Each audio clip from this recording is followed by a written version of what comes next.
It's the wildest, most daredevil new sport in the world. Jet boat racing.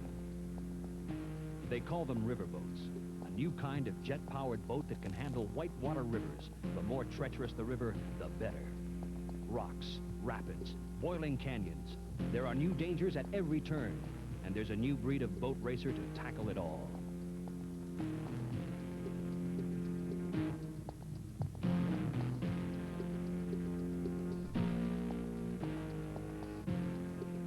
In 1978, the world governing body for all boat racing, Union Internationale Motonautique in Belgium, sanctioned the first World's Championship riverboat race to be held in Alberta, Canada. And here's where the race started, in Grande Cache, at the base of Alberta's Canadian Rockies. From here, the Smoky River surges for 420 hair-raising kilometers of churning rapids, narrow canyons, twists, and turns.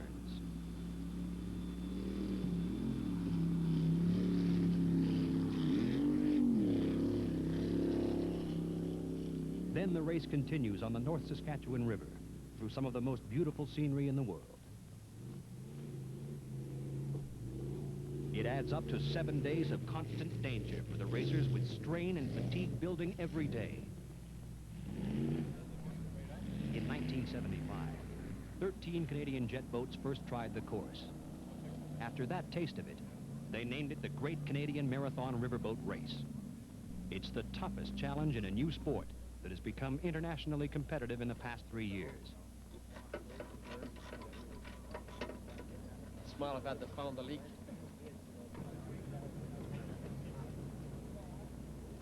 For the first World's Championship, top contenders came from Canada, Mexico, the United States, England, and Germany. The field was tough, experienced, and eager.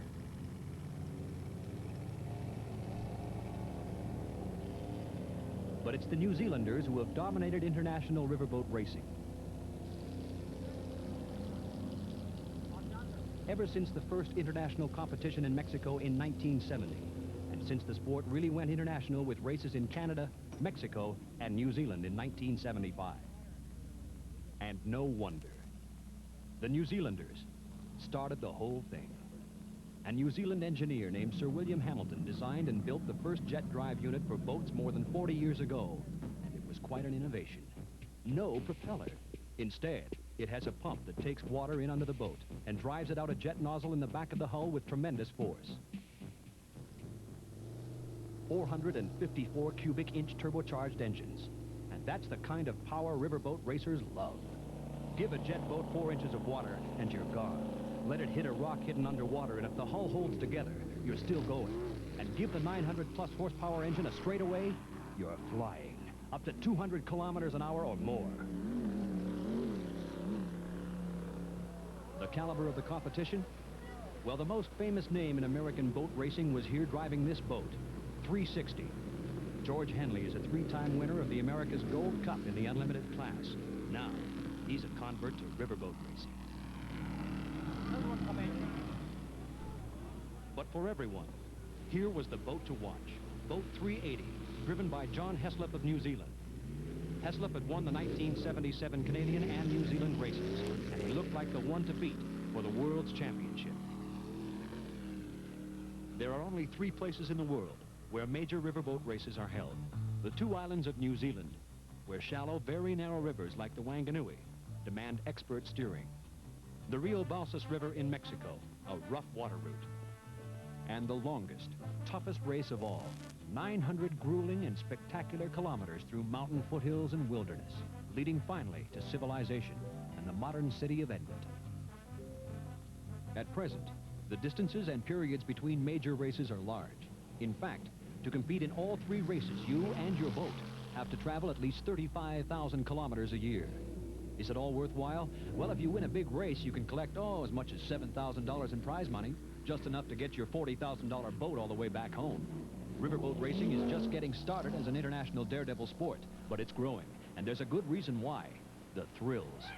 Let's take a look at riverboat racing, one boat at a time, on the Smoky River in Alberta.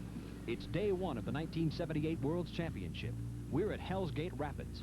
And here comes Boat 307 El Coyote, driven by Fred Krinick of Red Deer, Alberta.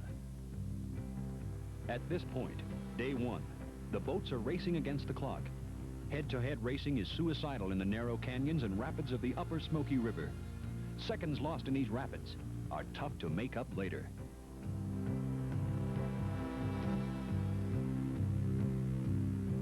Look at El Coyote go.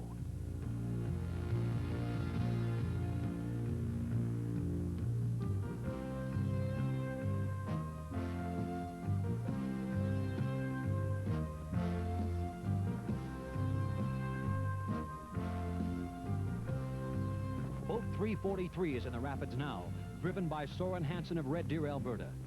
Soren is one of Canada's toughest international competitors, considered one of the best at reading the river.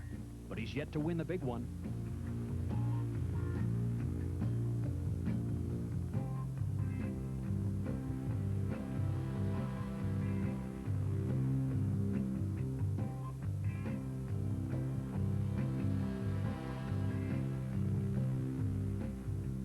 And this is 336, High Sea, driven by Derek Spagnol, winner of the 1976 Rio Balsas race in Mexico.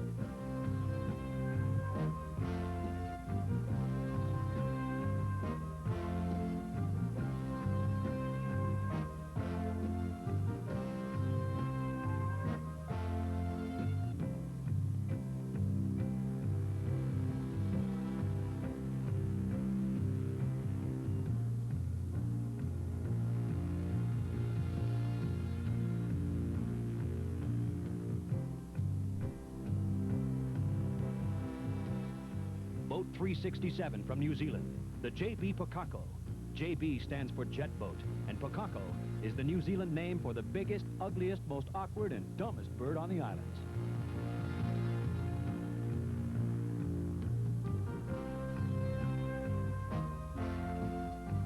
Boat 344, Glenn Haley from Peace River, Alberta. Glenn has bad luck here. Hits a wave that drops him sideways. Has to throttle down. The price? About 10 seconds.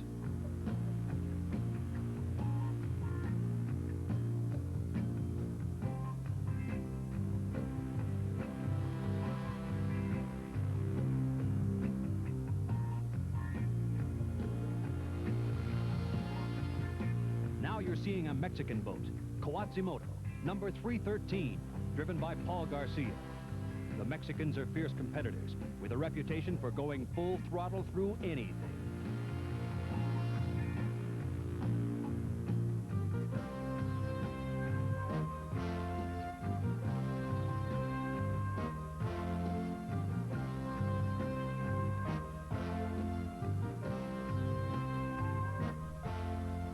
You won't notice much difference in speed here, but this is a B-class boat. Number 277, the Rebel, driven by Ben Gray of Brooks, Alberta. B-class jet boats use non-turbocharged high-performance engines, but they can still get up to 120 kilometers an hour. And for our final look at the perils of Hell's Gate, Boat 378, the free enterprise driven by Edmontonian Peter Pocklington. Later in the day, Peter has a scrape with a canyon wall, but here in Hell's Gate, his troubles really begin.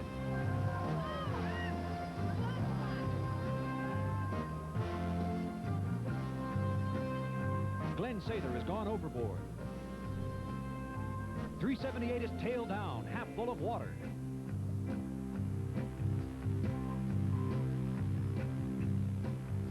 Getting Glenn Sather back in the boat is vital. If you leave a crew member to be picked up by the support boats or rescue helicopters standing by, that's it. You're disqualified. Sather on board, still tail down. 378 is trying to flatten out and get moving.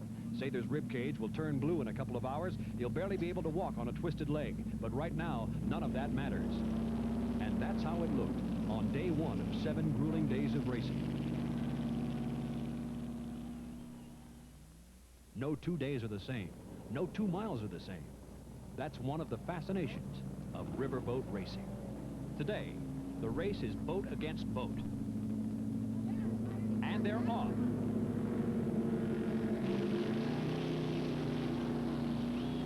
Heading for the first bend in the river, it's John Heslop in front. At the bend, it's now Kawatsimoto out front, but Derek Spagnol in high C is right there too.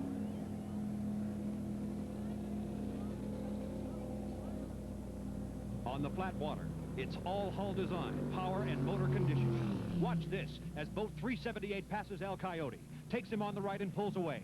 That's how important fine-tuned power is in this race. The duel continues.